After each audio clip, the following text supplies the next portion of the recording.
نفی کرتا ہے، پھر ایک شخص اس پارٹی کے اندر سے آتا ہے، پھر ان کی حمایت میں کچھ بولتے ہیں، پھر کچھ کے یہ سلسلہ ہے کیا؟ یہ ہو کیا رہا ہے؟ یہ ذرا فرمائیے، کیا یہ واقعتاً کوشش ہو رہی ہے اپنے لیڈر کو باہر نکالنے کی؟ ورنہ بیانات سے تو ایسا محسوس ہو رہا ہے کہ یہ مزید ان کا کیس جو ہے وہ خراب کرتے چلے جا رہے ہیں۔ ذرا فرمائیے بحیثیت سیاسی کارکن کیا سوچ رکھتے ہیں؟ جی بسم اللہ الرحمن الرحیم۔ ابھی جو آپ نے ایک پارٹی کے حوالے سے کی کہ دوسری پارٹی، دیکھیں وہ ہماری کوئی خواہش یا ہماری کوئی ضرورت نہیں تھی، لیکن کیونکہ جس طرح ایک منظم سازش کے تحت الیکشن کے قریب ہم سے جو نشان تھا وہ لیا گیا، تو وہ ایک ہماری مجبوری بن گئی تھی کہ جو ایک آئینی اور قانونی جو چیزیں ہیں، ورنہ پارٹی تو تحریک انصاف تھی ہے اور انشاءاللہ تحریک انصاف ہی رہے گی، اور لیڈر بھی وہی رہیں گے جو ہے، یہ نہیں تو یہ سازشی جو بیانات آتے رہتے ہیں، یہ آپ کو پتہ ہے کہ یہ کیا ہو رہا ہے، کیونکہ اس کی وجہ کہ تقریباً گزشتہ 1-1.5 سال سے جو کوششیں ہو رہی ہیں، آپ نے دیکھا کہ وہ تھی کہ الیکشن میں کسی طریقے سے ان کو پیچھے رکھا جائے، اس میں کامیاب نہیں ہوئے، لیکن وہ سازشیں تو ظاہر ابھی تک چل رہی ہیں، جاری ہیں۔ جس طرح ان کا یہ خیال تھا کہ آزاد امیدوار ہوں گے، پھر وہ ہم خرید و فروخت کریں گے، جیسا کہ ایک عرصے دراز سے یہ سیاست چل رہی ہے، آپ نے دیکھا چھانگا مانگا اور ادھر ادھر بہت ساری چیزیں، تو خیر وہ کسی طرح بھی اپنے اس مقصد میں کامیاب نہ ہو پائے، تو لیکن یہ ہے کہ پارٹی جو ہے وہی ہے اور جو لیڈرشپ ہے وہ بھی وہی ہے، اور انشاءاللہ آنے والے وقت میں آپ دیکھیں گے کہ جب موقع ملا، کیونکہ پچھلے تو 3.5 سال کا مختصر سا دور تھا اور اس میں ایف اے ٹی ایف اور کرونا کا بھی معاملات تھے، لیکن آپ نے دیکھا کہ جیسے ہی ایف اے ٹی ایف کے معاملات ختم ہوئے، کرونا ختم ہوا، ویسے ہی حکومت ختم ہو گئی، مطلب اسے موقع ہی نہیں دیا گیا کہ وہ اپنی پالیسی جو تھی وہ آگے بڑھاتی اور عوام کو ڈیلیور کرتی۔ اب آج آپ دیکھیں کہ جو پارٹیاں ہیں، اب ان کو بھی تقریباً 3 سال ہونے والا ہے، مطلب ہمارا 3.5 سال کا دور تھا، ان کا بھی تقریباً 3 سال 3.5 سال ہو رہے ہیں۔ آپ دیکھیں ابھی تک یہ پیٹرول، اب جس پیٹرول 150 روپے لیٹر پیٹرول اس وقت تھا جب گورنمنٹ گئی تھی، یہ ابھی تک اس پہ بھی نہیں لا سکے۔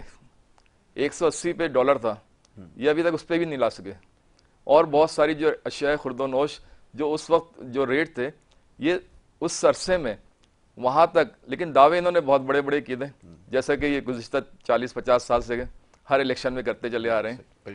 تو اگر یہ صرف اس درجے پہ مہنگائی لے کے آ جاتے ہیں جو پی ٹی آئی کی گورنمنٹ جب گئی تھی، تو یہ پھر برابری پہ آئیں گے، ابھی نہیں ہے، برابری پہ آئیں گے، لیکن ان کا دعویٰ تھا کم کرنے کا۔ اب بجلی کا آپ دیکھ لیں کہ بجلی جب گئے تھے پی ٹی آئی کی جب گورنمنٹ گئی تھی تو اس وقت 30 روپے یونٹ تھا، تقریباً 25 سے 30 روپے تھا، اور آج وہی یونٹ 60 روپے۔ تو بزنس آپ کیسے کریں گے؟ اچھا پھر آپ نے یہ دیکھا کہ پی ٹی آئی کی پہلی گورنمنٹ تھی جس نے بزنس مین کو بینیفٹ دیے تھے اپنے دور میں، جو کہ کرونا بھی تھا اور دنیا کی معیشت جو تھی وہ کرائسس میں تھی، امپورٹ ایکسپورٹ ختم ہو گئی تھی، ان حالات میں بھی جو بزنس مین تھا اس نے بھرپور کردار ادا کیا، اس کا ریٹرن بھی دیا، کیونکہ ہماری جتنی بھی گورنمنٹیں آئی ہیں اگر آپ اس کا تجزیہ کریں تو انہوں نے بزنس مین کو وہ سہولتیں نہیں دی کہ بزنس پرموٹ ہو، لوگوں کو روزگار ملے، کیونکہ آپ کو جو ٹیکس ریونیو جو کلیکشن ہے وہ کوئی جاگیرداروں سے یا وڈیروں سے نہیں ہوتی یا سرداروں سے نہیں ہوتی، وہ سب بزنس مینوں سے ہوتی ہے۔ لیکن جو فیسلٹیز ہوتی ہیں، آپ دیکھیں ہر سال بارش ہوتی ہے، ٹی وی پہ سلائڈ چلتی ہے کہ جناب یہ ہو گیا، مسئلہ ہو گیا، تباہ ہو گئے، اور پھر ان کو بینیفٹ دیے جاتے ہیں۔ لیکن بزنس مین آج بزنس مین کرائسس میں اس کو بھی آپ وہی سہولیات دیں جو آپ جاگیردار وڈیروں کو دیتے ہیں، تو آج دیکھیں وہ روزگار بھی آپ کا چلے گا۔ اچھا یہ بات تو آپ کی ہو گئی، ٹھیک ہے۔ میرا سوال جو اس حوالے سے تھا وہ آپ کے پارٹی کی اس وقت لیڈرشپ کے حوالے سے تھا، کمان کس کے ہاتھ میں دی گئی ہے، وکلا کے درمیان جس طرح کے معاملات۔ اچھا اس کا میں ابھی آپ کو اس کا یہ تو میں نے ایک تجزیہ کیا، ابھی میں آپ اس کا بتاتا ہوں، اس کا جواب ابھی دیکھیں یہ میں تقریباً پہلے بھی آپ کو پروگرام بنا بتایا تھا کہ دیکھیں یہ جو کنفیوژن ہے اس وقت، آپ کہہ رہے ہیں جی باہر لیڈر کو باہر نکالنے کے لیے جو چل رہا ہے، جلد سے جلوس ہو رہے ہیں، دیکھیں اس وقت تقریباً جو بڑے جو ٹاپ کلاس کے ہیں وہ تقریباً ساری پابند و سلاسل ہیں، لازمی سی بات ہے۔ اب میں ان سے نہیں ملتا، یا میرے جیسے جو لوگ ہیں بہت سارے، ان کی ان تک رسائی نہیں ہے. ٹھیک ہے. تو جو لوگ جاتے ہیں جب باہر آتے ہیں وہ اپنے حساب سے بیان دیتے ہیں, پھر وہ میڈیا پہ آتا ہے مختلف انداز میں, ہر اپنے اپنے حساب سے. تو اس کنفیوژن کو صرف دور کرنے کے لیے تاکہ ڈائریکٹ ہو جائے, ڈائریکٹ جو پالیسی ہو وہ مطلب کہ رائج ہو. جیسے اب خان صاحب پہلے جب آپ نے دیکھا ریجیم چینج کے بعد انہوں نے اپنے جلسے جلوس کیے تھے, ڈائریکٹ عوام سے خطاب کیا تھا, ڈائریکٹ پالیسی دی تھی, تو کوئی کنفیوژن نہیں تھی. ٹھیک ہے. تو اس کنفیوژن کو ختم کرنے کے لیے کوشش جاری ہے تاکہ جو پراپر پالیسی ہو لیڈرشپ کی طرف سے اس پہ ہو. یہ نہ ہو کہ میں آ کے کچھ کہوں, آپ آ کے کچھ کہیں, دوسرا آئے, کیونکہ ڈائریکٹ رسائی نہیں ہے. بالکل ٹھیک ہے. تو صرف ہماری کوششیں یہی ہیں. اور پھر جو ہمارا جو اپوزیشن کا کردار ظاہر سی بات ہے, ابھی ایک حکومت بن گئی, اپوزیشن کا کردار کریں گے. میں یہاں پہ تصحیح کرنا چاہوں گا, تصحیح کیا کروں گا بلکہ نشاندہی کر دیتا ہوں. باقی کا معاملہ آپ کے سامنے ہے کہ ملاقات تو ہو رہی ہے, مختلف وکلا جا رہے ہیں, کبھی وہ افضل شیر مروت کیا نام ہے وہ جا رہے ہیں, کبھی کوئی جا رہے ہیں, کبھی کوئی جا رہے ہیں. لیکن جو بھی باہر آ رہا ہے وہ ایک نئی بات, ایک نئی کہانی بیان کر رہا ہے کہ چیئرمین صاحب نے یہ فرمایا ہے. پھر وہ دوسرے ایک پیپلز پارٹی کے سابق وہ تھے لطیف کھوسا, وہ ان کی وابستگی تھی. اچھا, آپ کو ساری چیزیں تو اب جب آپ باجوہ صاحب سے ہی بات کیجیے گا تو ان کے بھی تھوڑا سا تو وہ ایک الگ وہ بیان دیا کرتے تھے. وقت کیونکہ کم ہے تو میں باجوہ صاحب کی طرف آؤں گا نا, ذرا میں ان سے بھی سوال کروں گا, ان کے بارے میں بھی ہوگا نا سوال, تو ان سے بھی یہی کیا جائے گا. جی رزاق باجوہ صاحب, اب یہ فرمائیے, جیسے انہوں نے کہا کہ بہت سارے دعوے کیے گئے, ایک مارچ نکالا گیا مہنگائی کے لیے, سب کچھ ہوا, وہ ساری چیزیں لوگوں کے ذہنوں میں ابھی بھی محفوظ ہیں. اور پھر اس کا کیا ہوا؟ اب تو سب سے بڑا سوال یہ ہے کہ اس کو کیسے کنٹرول کیا جائے گا اور معاملات کو کیسے سنبھالا جائے گا. اب تو ذمہ داری ہے, دو صوبوں کی ذمہ داری ہے, وفاق میں بھی سماؤ ایک معاملات کے ساتھ حکومت تشکیل پائی ہے, تو یہ سارے معاملات کو کون ٹھیک کرے گا؟ اب سوال یہ پیدا ہوتا ہے, یہ تو چلیں اپنے اندرہ کے معاملات کو بھی اس سے نبرد آزما ہے, لیکن اب یہ جو ایک اہم ذمہ داری ہے اس کو کون دیکھے گا, اس کا جواب کون دے گا؟ فرمائیے گا. جی بسم اللہ الرحمن الرحیم. یاسر صاحب شکریہ آپ کا.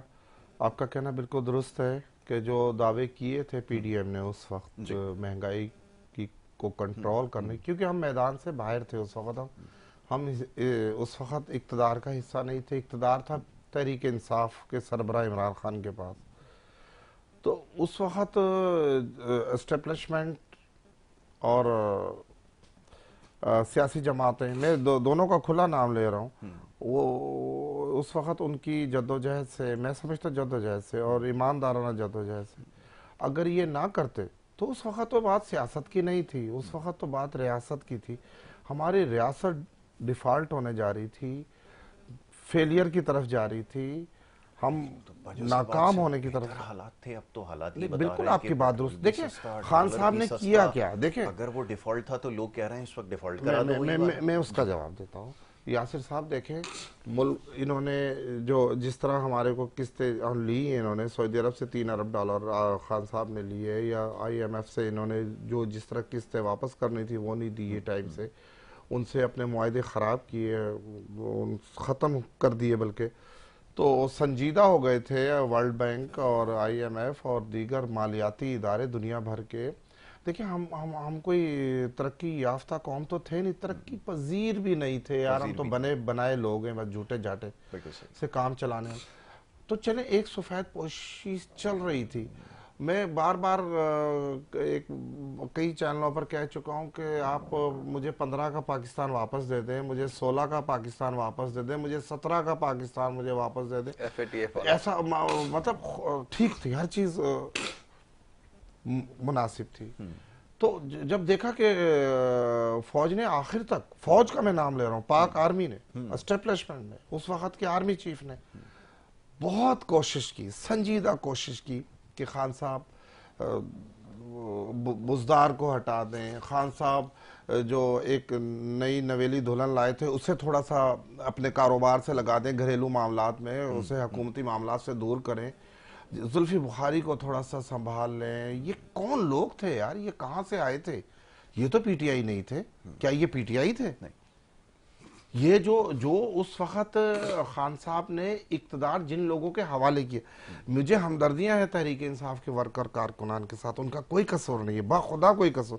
وہ تو سنجیدہ ہو کر خان صاحب کی باتوں میں آئے ہوئے تھے, جو انہوں نے بہکی باتیں کی تھی کہ ہم ریاست مدینہ بنائیں گے, ہم ایک ہی نفاذ لائیں گے، ہم امیر اور غریبی میں فرق 90 دن ختم میں کر کرپشن دیں گے، ختم ہو ہم جائے گا، یہ ساری کرپشن باتیں ختم ٹھیک کر ہے۔ دیں گے، ہم گورنر ہاؤس کی دیواریں گرا دیں گے، نہ جانے کیا کیا انہوں نے فرمایا تھا۔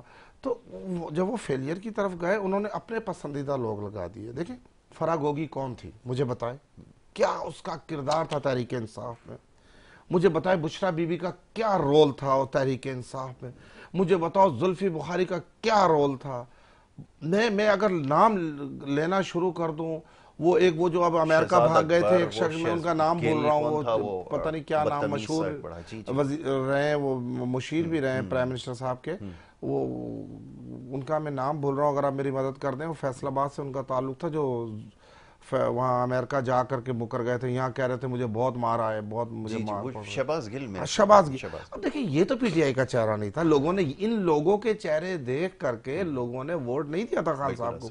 خان صاحب کو تو ہم نے شوکت خان دیکھ کر ووٹ دیا تھا کہ خان صاحب تو پاکستان کو خوشحالی میں بہت، لیکن انہوں نے تو ملک ڈیفالٹ کر دیا۔ جب ڈیفالٹ کر دیا، جو ادارے انہیں انگلی پکڑ کے لائے تھے یا ان سے امیدیں کر کے لائے تھے، یا جو ان سے پاکستان کی ترقی کے لیے، خوشحالی کے لیے امیدیں لگائے بیٹھے تھے، انہوں نے کہا یہ تو ہمارے ہاتھ سے سب کچھ جا رہا ہے۔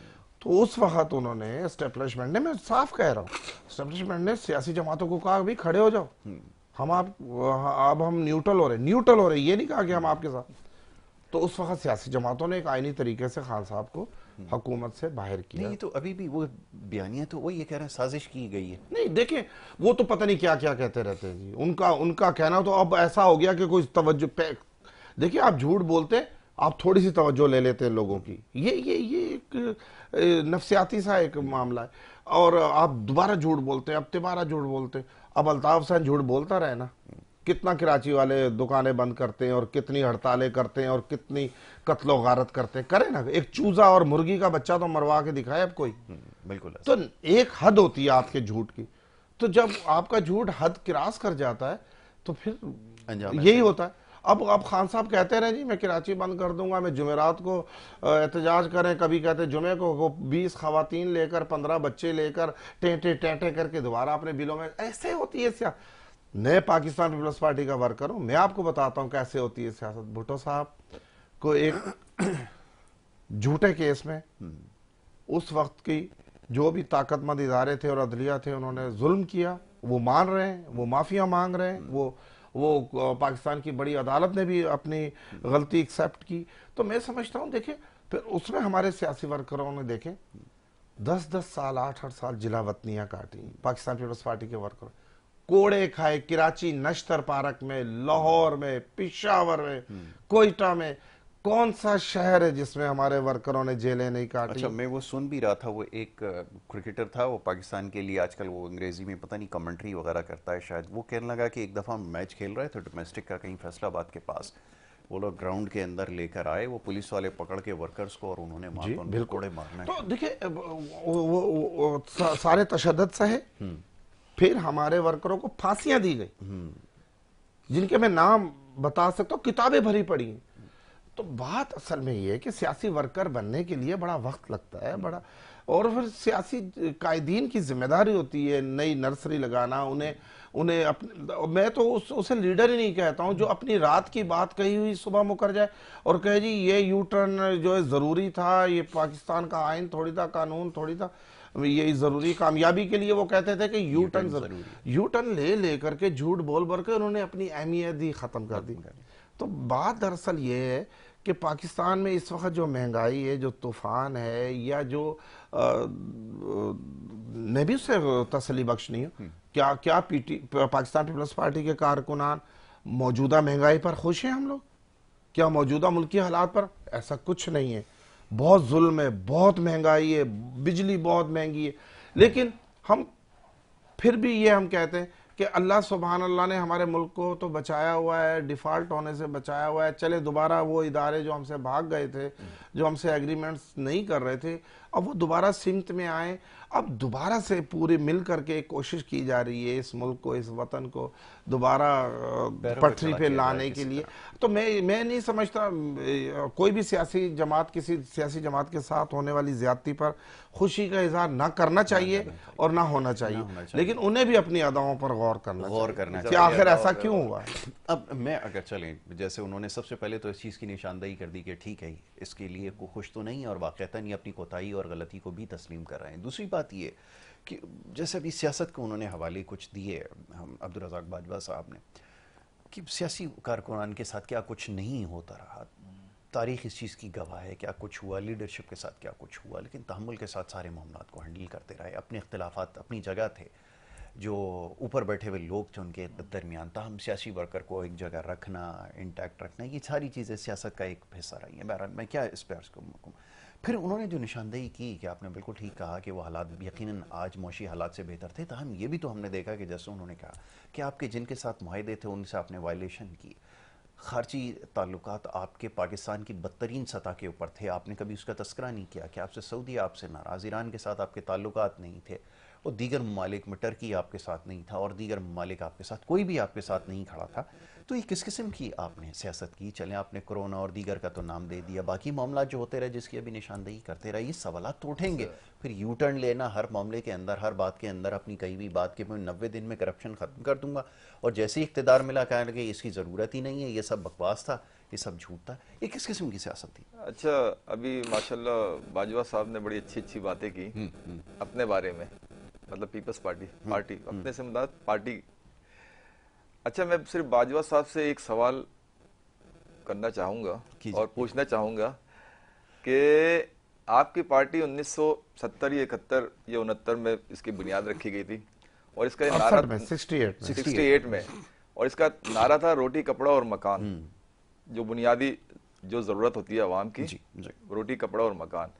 اور میرے خیال سے 71 کے بعد سے کنٹینیو سندھ میں تقریباً اگر ماشاءاللہ کا کچھ دور نکال لیا جائے مشرف وغیرہ کا, تو کنٹینیو آپ ہی کی حکومت سندھ میں رہی. میں پورے پاکستان, یہ نعرہ تو پورے پاکستان کے لیے تھا, روٹی کپڑا اور مکان, میں پورے پاکستان کی بات نہیں کر رہا, میں صرف سندھ میں جہاں پہ آپ کی مستقل گورنمنٹ رہی ہے, مستقل آپ کی پاور, آپ پاور میں رہے ہیں اور ابھی بھی آپ پاور میں ہیں, تو آپ نے سندھ کے عوام کو, اور سندھ میں بار بار یہ کہتا ہوں کہ سندھ میں کراچی جو ریونیو دینے والا شہر تھا, پورے پاکستان کو ریونیو دے رہا تھا, سندھ کو 90% ریونیو دے رہا تھا, سب کچھ کر رہا تھا, تو کیا آپ نے اپنے اس بنیادی نعرے کو عملی جامہ پہنا دیا؟ کیا سندھ کے حالات تبدیل ہو گئے؟ کیا وہاں کی عوام کو آج روزگار بھی ہے, تعلیم بھی ہے, صحت بھی ہے؟ مطلب آپ 3.5 سال کی گورنمنٹ سے تو بڑی امیدیں اور بڑی وابستگی کہ جناب انہوں نے یہ کر دیا, انہوں نے وہ کر دیا, تو آپ نے صرف ایک کام کیا بھی فی الحال, جو کہ آپ نے بھٹو صاحب کی جو سزا تھی اس کو معطل کروا دیا. تو کہنے کا مقصد یہ ہے کہ یہ تو ایک لیڈرشپ کی فیور کی, یہ آپ کی فیملی میٹر تھا یا جو بھی تھا, آپ کے اوپر ایک جو لگا تھا کہ جناب بھٹو صاحب کو پھانسی دی گئی, غلط دی گئی, تو خیر اس سے تو بہت سارے لوگ متفق ہیں. لیکن اس کے علاوہ آپ نے کیا کیا کہ سندھ, اب میں تو پورے پاکستان کی بات نہیں کر رہا, یہ نعرہ تو پورے پاکستان کا تھا, میں تو صرف سندھ کی عوام کی بات کر رہا ہوں. سندھ کی عوام اس وقت جس حال میں ہے, 50 سال کی آپ کی گورنمنٹ میں, آپ 3.5 سال والے کو بلیم دے رہے ہیں کہ انہوں نے یہ کر دیا, انہوں نے وہ کر دیا. اور پھر یہ جس وقت رجیم چینج ہوا تھا, یہ سارے اپنے آپ کو تجربے کار کہتے تھے اور پی ٹی آئی کو نا تجربے کار کہتے تھے. اس نا تجربے کار نے مہنگائی کو بریک لگایا ہوتا, اور آپ جیسے تجربے کار لوگ آنے کے بعد دیکھیں, آپ چاہے جتنی, ایک چیز کی اصلاح کرنا چاہوں گا, ایک منٹ مجھے نہیں, معاف آپ چاہے کیجیے گا, جتنی, بریک نہیں لگایا تھا, وہ سلسلہ چلے جا رہا تھا, بالکل چلتا جا رہا تھا, چلتا جا رہا تھا, رکا نہیں تھا. اچھا چلیں, صحیح ہے آپ کی بات بھی, میں اگر 75 سے چلے تھے نا, نہیں 75 سے چلے تھے, 130 تک پہنچا دیا. 75 سے کی بات نہیں کر رہا, یہ صرف کرونا, FATF اور یہ جو معاملات تھے نا انٹرنیشنلی, میں اس کی بات, دیکھیں 75 سال تک تو نارمل ملک چل رہا تھا. ایک بات نہیں سمجھ نہیں آئی, یہ FATF کا کریڈٹ آپ کیسے لے سکتے ہیں؟ اس کے جو کمپلائنس جو تھی وہ جو پوری کی تھی گورنمنٹ آف پاکستان نے پوری کی تھی, اور گورنمنٹ آف پاکستان اس کو پکڑنے کی پابند تھی. یعنی کہ وہ اگر آپ پورے نہیں کرتے تو آپ کے پوری کنٹری کو بلیک لسٹ کے اندر نہیں تھے. عرض یہ ہے کہ اس کے لیے آپ کو, چاہے آپ کی حکومت تھی, پیپلز پارٹی کی ہو, نواز شریف کی ہو, کسی کی بھی ہو, جو اسٹیٹ کے افیئرز ہوتے ہیں اس کو ایک لائن کو آپ کو فالو کرنا ہے, کیونکہ آپ کے اوپر پھر بہت ساری اوبلیگیشن لگنے والی تھی. وہ تو کوئی بھی حکومت ہوتی نہ چاہتے ہوئے فالو کرنا پڑتا ہے نا. آپ کو مشرف صاحب ہوتے یا کوئی بھی تھے وہ کرنا پڑتا. اچھا بریک کے لیے کہا جا رہا ہے, بریک سے واپس آ کے نا آپ ہی کو موقع دوں گا, آپ اس کا دفاع کیجیے گا. ایک چھوٹی سی بریک لے رہا ہوں, واپس آؤں گا. آپ دیکھتے رہیے پروگرام گڈ مارننگ کراچی.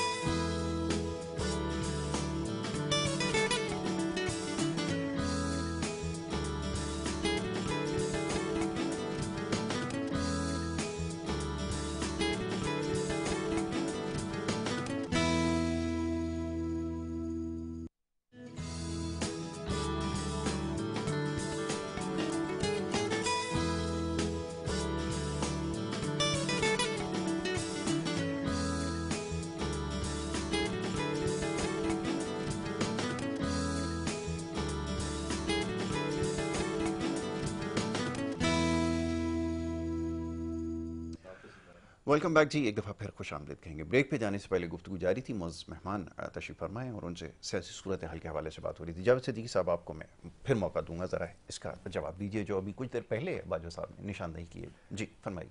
تو وہ میں اصل میں باجوہ صاحب کی بات پہ یہی کہہ رہا تھا. میں نے کہا کہ آپ 3.5, ابھی انہوں نے کہا کہ یہ ہے وہ ہے معیشت, اکانومی.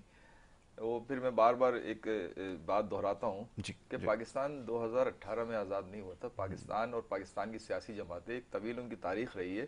2018 میں تو چینج آیا تھا, سیاست میں ایک چینج آیا تھا 2018 میں. لیکن اگر دیکھا جائے تو یہ جو پی ڈی ایم کی جماعتیں تھیں یہ تو تقریباً 40-50 سال سے, مطلب جب سے 71 کا واقعہ ہوتا اس کے بعد سے تقریباً دو جماعتیں, صحیح ہے نا.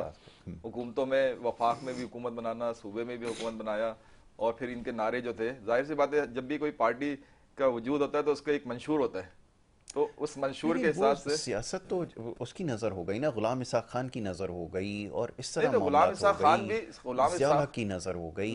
دیکھیں 1971 سے 10 سال ضیاء الحق کے نکالیں, 10 سال آپ پرویز مشرف کے نکالیں, 20 سال اور نگران نکالیں تو آدھا آدھا رہ گیا. ہاں آدھا ووٹ چلے, پھر وہ 2 سال کے لیے حکومت بنی. غلام اسحاق خان 2 حکومتیں وہ لے گئے. 40 سال 45 سال میں 20 سال نکال دیں پھر بھی 20 سال بچتے ہیں نا, 3 سال نہیں بچتے, 20 سال بچتے ہیں.